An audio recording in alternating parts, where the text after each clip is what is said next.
Hi, I'm Susan Anderson. Welcome to the Janome studio today. We're going to be playing with the M7 and learning my favorite way to attach bias binding to quilts.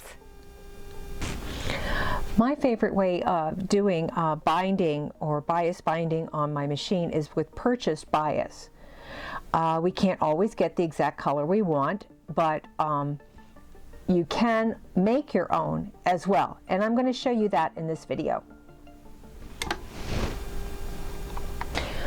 Now you want to start your project usually at the bottom of your quilt on the wrong side and leave yourself again about 6 to 8 inches of bias that is not stitched down, and then stop again about 6 to 8, maybe 10 inches before you get to your other side.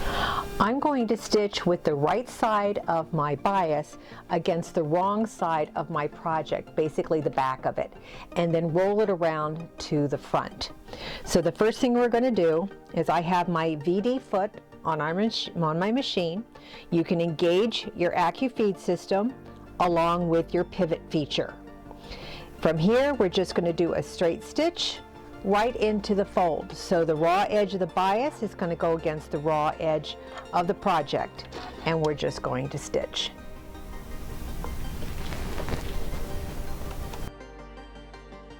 Go slow as you approach your corner, and you want to stop again at this first line on your stitch plate.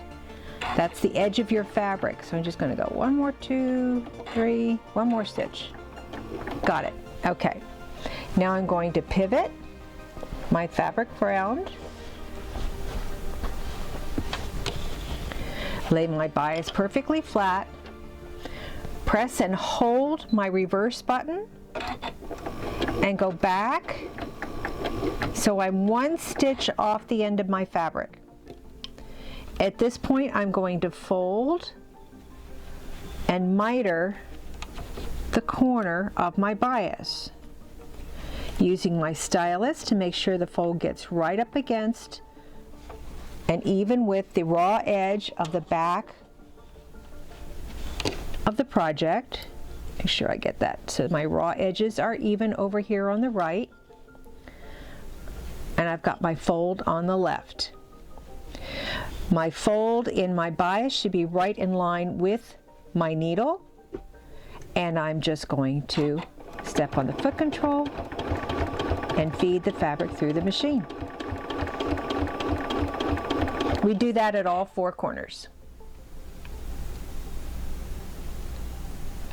Once I've turned the final corner and I've started down the last side, I'm coming back to the beginning of my bias. So I'm going to make sure that I have enough bias to cover and do a mitered finish. So I'm just going to lay my beginning piece down, and I'm just going to get a pin down to hold it flat. Get my other piece out of the way momentarily. I'm going to trim off this end so it's nice and straight.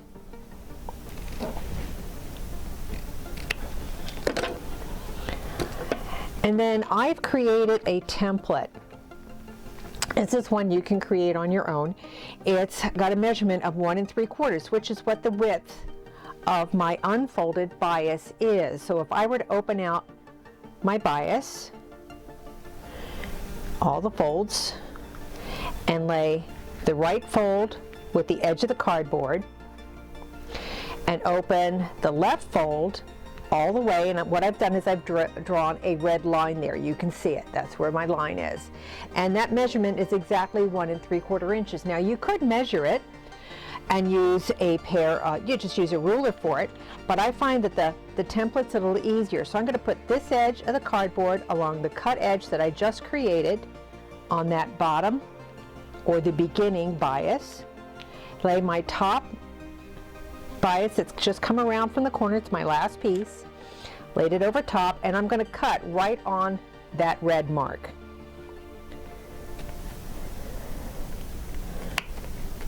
Just like so. Now I'm going to take the bias,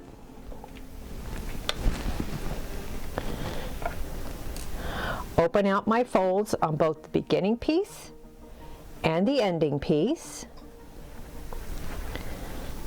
and I'm going to put right sides together.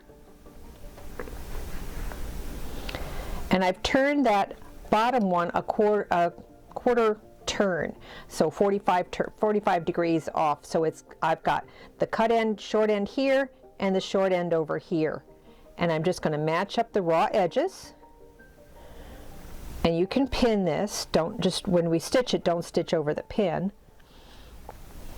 So I'm just going to pin this together. There. And pin this together here.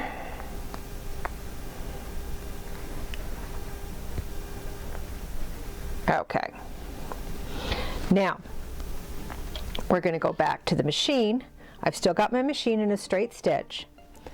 I'm going to flip this over so I'm working either from one right side or one right side, doesn't matter, whichever one you've got, doesn't matter which way you're going to do this. And I'm going to start at where the corners meet, up here at the top.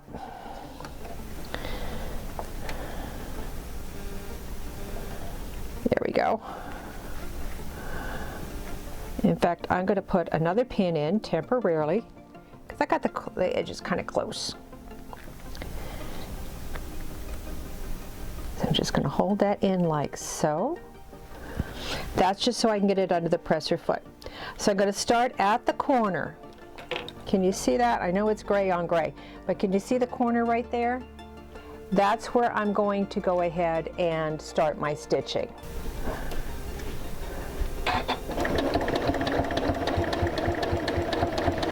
And right off the edge.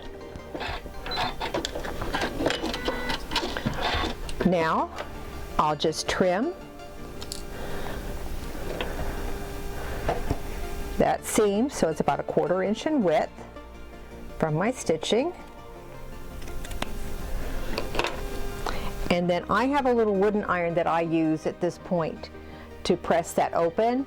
Don't take it to your steam iron right now, because what you'll end up doing is losing the other folds, and you'll need those when you're finishing your project.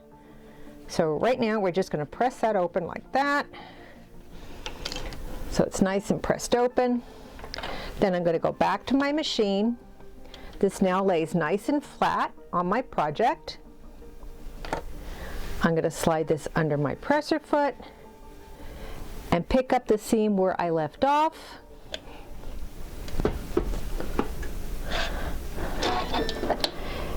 And sew the last of that bias nice and flat, meeting up with my beginning stitch.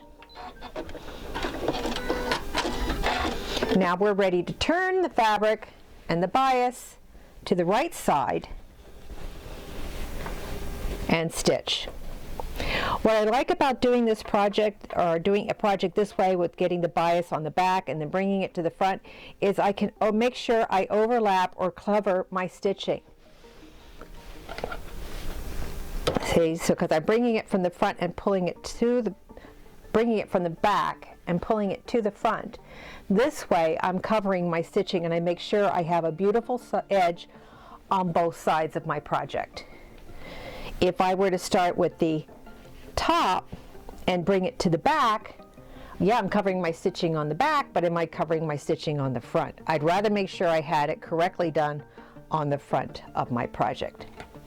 And at this point, we're ready to go and do our blanket stitch, or our serpentine stitch, or our decorative stitch.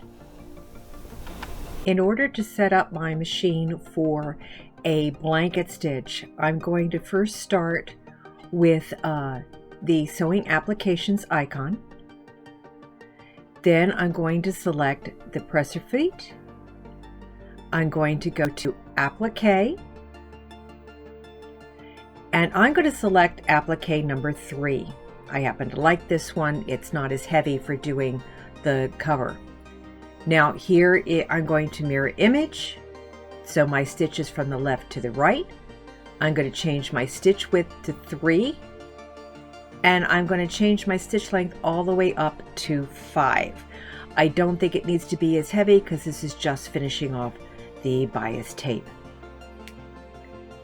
The next thing I'm going to do is I'm going to touch on the corner feature. This will allow me to start back over at a corner, so this first part of the stitch will go forward instead of doing the jump to the right, so I always get a perfect corner.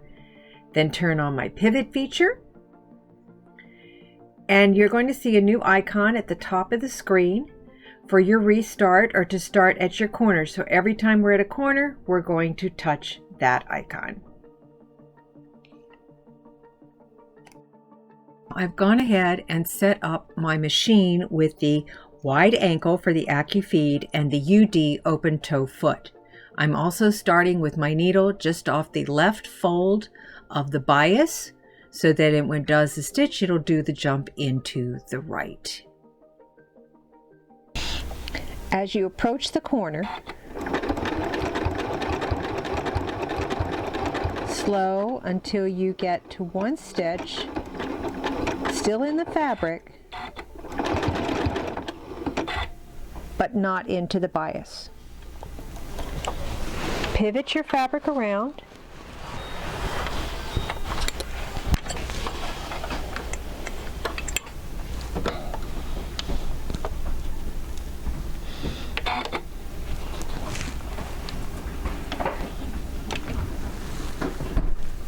Then touch the corner feature on your screen.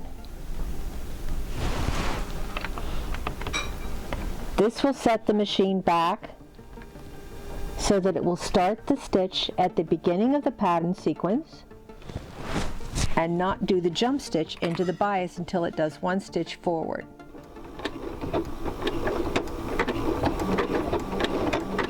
So now you have a perfectly mitered corner with a blanket stitch holding it in place.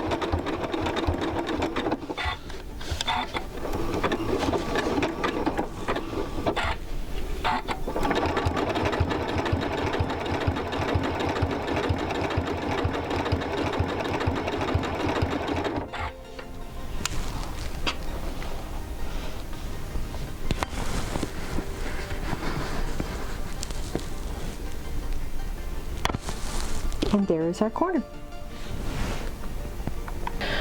In case you don't have the right bias, there's always a way to make your own.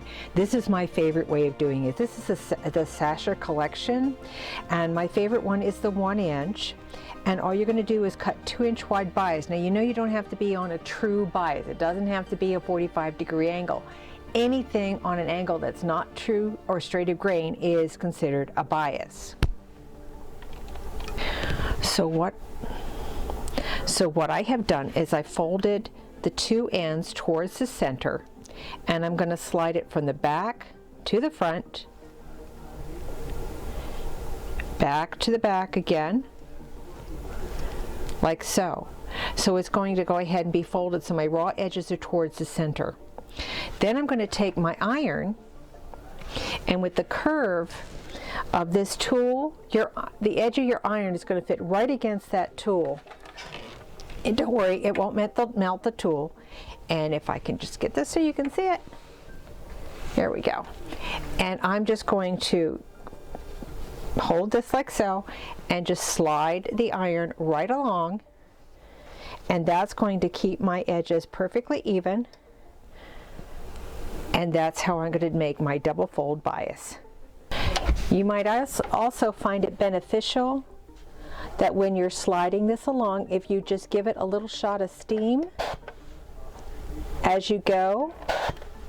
You don't want to go too fast with this because you want to make sure you set those folds as you go through, and just slide it along. And this is true for any size bias that you want to work with. Don't limit yourself to a blanket stitch. You can also do a decorative stitch. And my very favorite way is with the serpentine stitch under the quilting icon. Thank you for joining me today. I hope you picked up some new techniques for finishing your quilts.